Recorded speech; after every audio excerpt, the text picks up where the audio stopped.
Well, we teased a lot of trades there for draft night. But now, Pich, it's time to enter the cage. The trade cage. 2 men enter. 2 opinions in. But only one will prevail. All right. You sold it. Yeah. I came up with a name earlier today. I wasn't sold. You didn't like it? Now I'm in. Okay. Now I'm in. Right. Yeah. Pich is a big wrestling fan. He's been getting me into it a little bit. I watched a little bit of AEW last night. So first match of the night was a cage match. So this is kind of fitting here. Yeah, I didn't even think about that, but it just kind of was in there. It was in there. Yeah, it was subconscious probably. Right. So we're just going to run through some trades potentially for the Orlando Magic #1 pick. And these are ones other people have posted. Yes, this is not our This idea. is taken from the internet. We may give our 2 cents at the end, but these are just some that we've taken off the interwebs. We asked you in our last pod on the #1 draft special podcast to provide some trade options or some scenarios, and we talk about it on the show. And we have them. Here we are on the trade cage, Pich. If he doesn't give his 2 cents, I'm going to use his and give 4. So, all right. What do you start us off, Pich? This is your baby. All right. Well, I found this one on the Magic Nation page on Facebook. Somebody had reposted this from the NBA Analysis Network that here's 2 trade packages to send the Rockets John Wall to the Magic. Now, I'm only going to show you one. They're ridiculous. But this one was the I don't know if this one was more ridiculous than the other one, but the Rocket here on this one, the Rockets received Mo Bamba, I'm guessing in a sign and trade, Jonathan Isaac, and Terrence Ross. And the Magic received John Wall, the 2023 first-round pick that they got from Milwaukee, and a 2024 first-round pick from Brooklyn.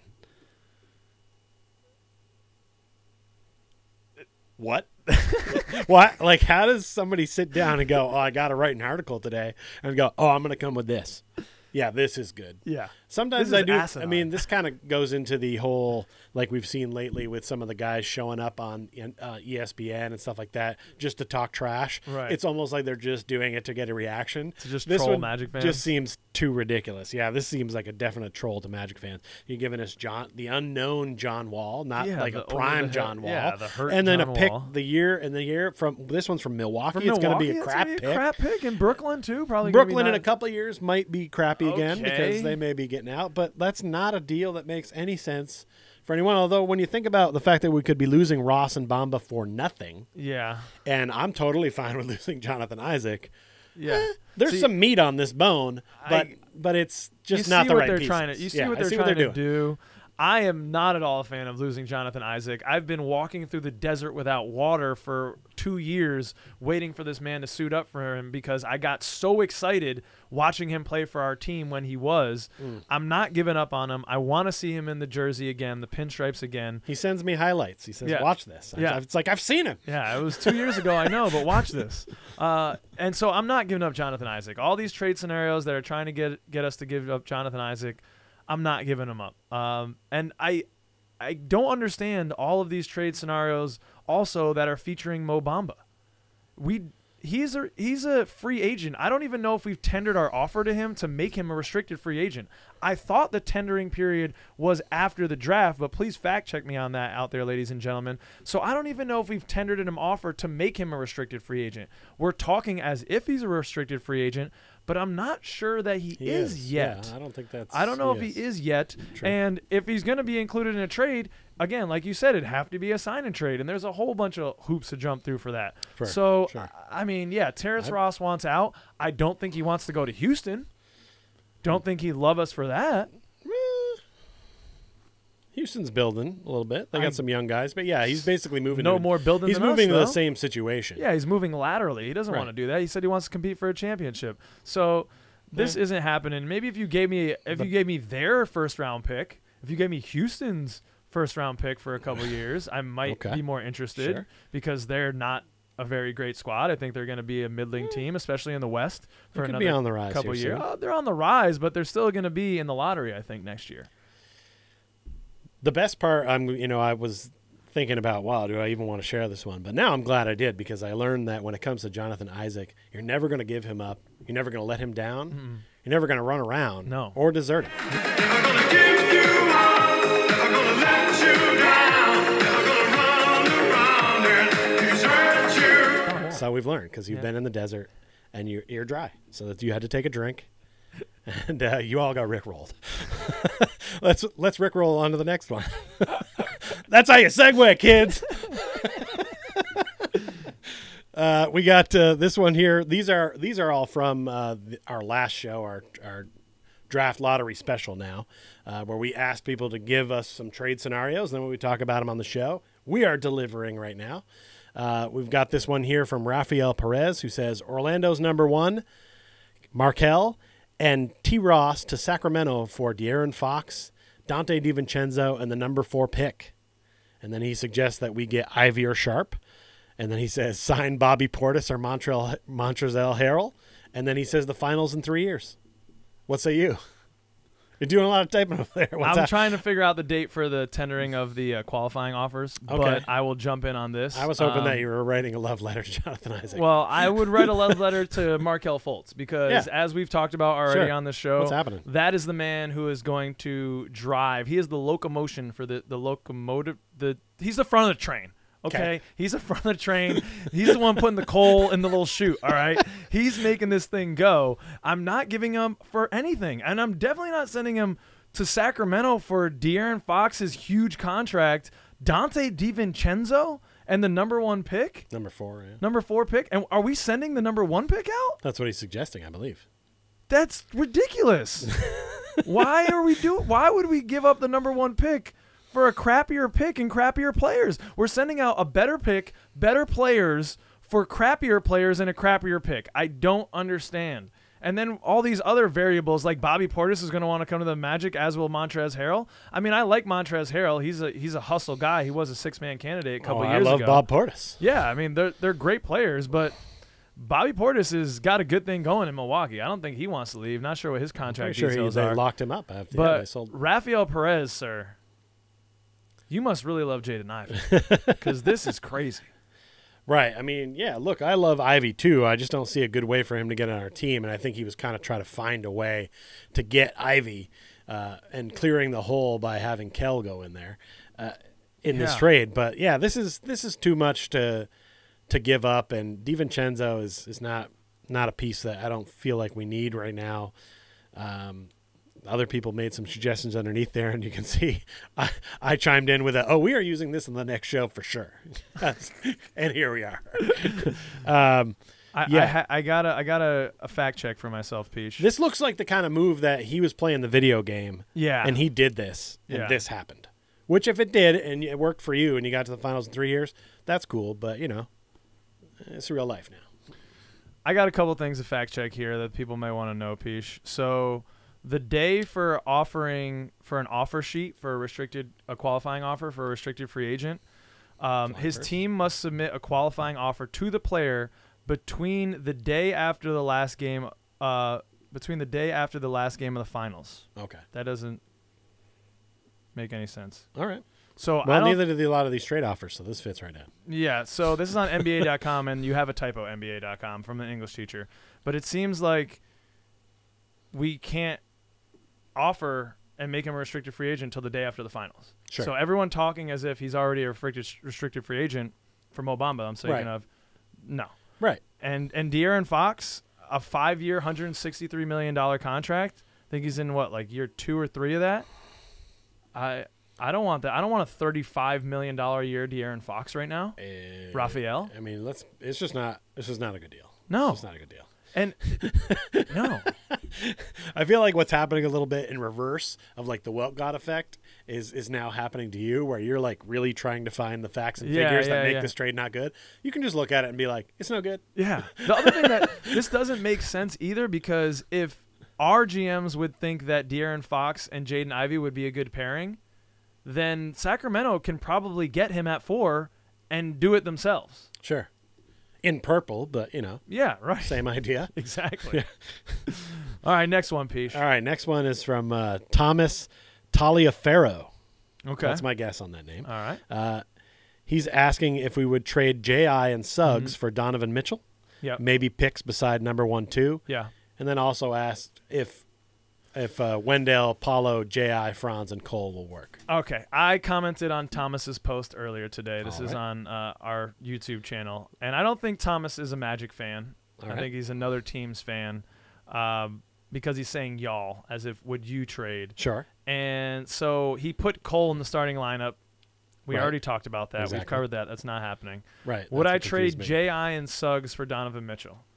Now, I did just finish writing my love letter to J.I., but if you're going to give me a bona fide guy like Donovan Mitchell, I'm listening. I would actually listen to this Whew. if we're not All giving right. up the number one pick. If you give me Donovan Mitchell and we give up what other picks do we have? A 32 and a 35 and J.I. and Suggs?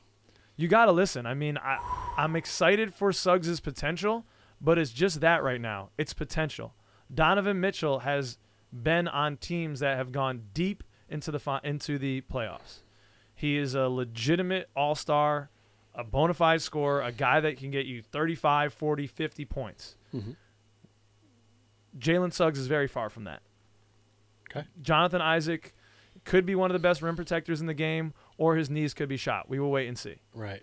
I gotta Apparently believe you are willing to optimistically. give him up, No, are I you? mean, I'm not. I would be willing to give him up Right. potentially for Donovan Mitchell, Donovan Mitchell, not for sure. De'Aaron Fox and Dante DiVincenzo. Agreed. No, this one actually has a little bit of leg. Yeah, Man, I have a hard time parting with Suggs though. I just feel like his. for Donovan Mitchell. Yeah, I think you like Donovan Mitchell more than I do. I like Donovan Mitchell because Donovan Mitchell gets a lot of those points because he's the best player on that team and he's their best option. Sort of like Yeah. how we had guys stuff the stat sheet for a long time. They looked good, then we sent them off for other parts, and, and we kind of made good on it. You're off. I on think that I think he's a good player. Yeah, I really do, and very I'd good, like yeah. to have him on the team. And if J.I. and Suggs was the cost, I think I'd be like, we do what we had to do. Yeah, You know, it'd but be tough. I don't think they would. I don't think Utah would entertain that one.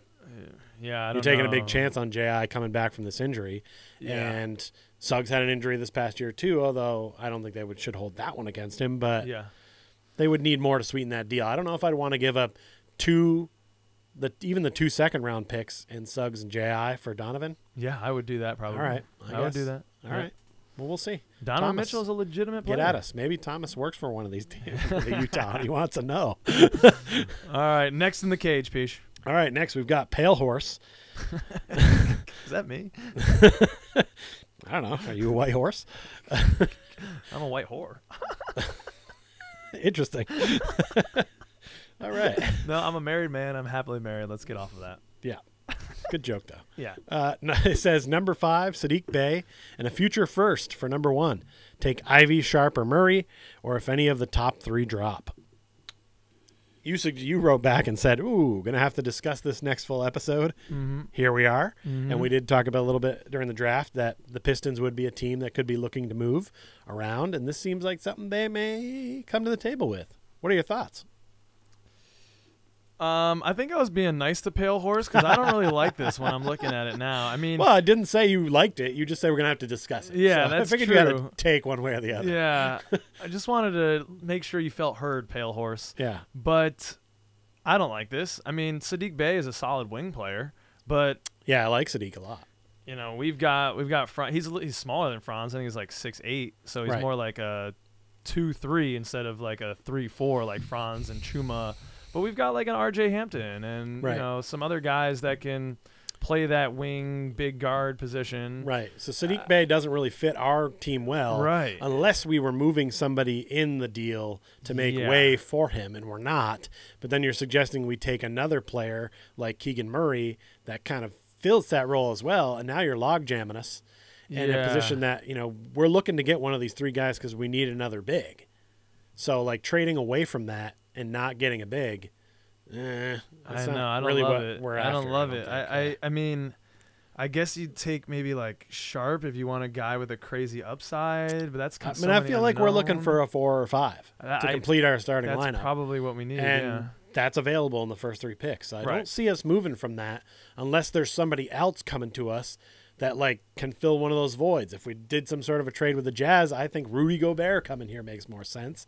And then Yeah. if we traded down and get one of these other guys, that makes a little more Or noise if to they me. throw in, you know, Jeremy Grant, who is a guy who's been an all-star, albeit empty stats on kind of a crap team for those years. He's Right. been an all-star. But nephew of Horace. let's Yeah, have that him. would be Let's sick. go. I mean, he only has 1 year left on his contract, and then he's an unrestricted free agent, so it's pretty much a Jeremy Grant rental plus like a Sadiq Bey plus the 5 and a future first, and we have to send back maybe like a Jonathan Isaac or a Chuma or in like the number 1 pick or something. Because we have to make that contract work. I think he's making $25 million, so we'd probably have to send back J.I. and another player to make that work. But I don't love it. I think that's a lateral move. I don't. Yeah. With this draft being top heavy in the top 3, and we won it, why are we going to trade out of it to the Pistons at 5? They're the ones that lost. They're us last year. Sure. Looking on the outside, looking in. All right. The last one is from Vishnu. I'm not going after that last name. I'm going to pass. If you want to have a stab at it, go for it. Jayakumar. All right. Nice. Thank you. Yeah, you know what? That is what it is. Yeah. Well done. He wrote this. Put it up on the screen. Yeah. The manifesto. I haven't finished reading this yet. I started last Wednesday. It's a comment section, not the library. If you have this much to say, start your own podcast. It's clearly he's passionate about the Magic. He has some good takes. You read it. I did read it. You know, I agreed with everything he said in it. Think about starting a podcast if you've got this much to say. We should have Vishnu on. That's too much for a comment section. Yeah. Hey, the passion is just effusive with all of our Magic fan base right now. It's certainly there with Vishnu right now. Everybody's lit, man. Yeah. Everybody's like his fingers a kid were in on a candy fire. store with $100 bill. They're just like, let's go. We're buying everything. We're doing everything. We're trading everybody over here or there. You know what? Sometimes it's fun to speculate, but in the end of the day, sometimes you'll look back at what you said, including maybe this whole trade cage segment, and you'll be like, oh, that was kind of a waste of time. For me, I don't think there's a lot of good trades for us to make unless we draft Chet. If we draft Chet first and don't trade him, you know I'm going to go off the deep end. I haven't talked about it a lot at the show. You already heard me on the last one. But if we draft him, I'm going to hold out hope that we're trading him to somebody else, and somebody else is going to be the sucker that takes him. That's the only trade that I feel like we should be a part of unless we're getting some capital back, but still going to get the player we want at like 2 or 3 or whatever. I feel like that's – I agree. I think with this being a 3-player draft, the only position I'm really comfortable trading to would be the 2 or the 3, making a trade with Houston or Oklahoma City. I think Oklahoma City has the draft capital to do it if they really want Chet and they know John Hammond and Weltgod love them some lanky basketball player. They may give us the number 2 and a future first round that they have in their stockpile, and we get Jabari Smith Jr. and another first-round pick that we can use as draft trade capital, or we could take that pick later on because they've got a cache of them. So maybe we can get 2 off of them if they're really desperate for Chet. That would really be a winning scenario for me. That's the only Even one though I I would see, hate to see the Magic call Chet Holmgren's name on draft day. Yeah, so we'd always have to mention him with our franchise. Okay. It would be it would be nice to then still get the guy that we want or need or a player that is good for us, and then get all that capital. So that's about where I'm at on that. I think we scouted probably a lot of guys in that, from like 7 or 8, 9, 10, because we didn't know where we were going to end up in this draft, and maybe we fell in love with somebody a little lower, so we're totally fine bumping down. But I still feel like they need to focus on that 4 or 5 slot and figure out a way to fill that with a future star. Yeah. Well, I don't see us trading it, so I think we're gonna get our guy and move on. I hope so, and I hope that guy's name is Jabari or Paula.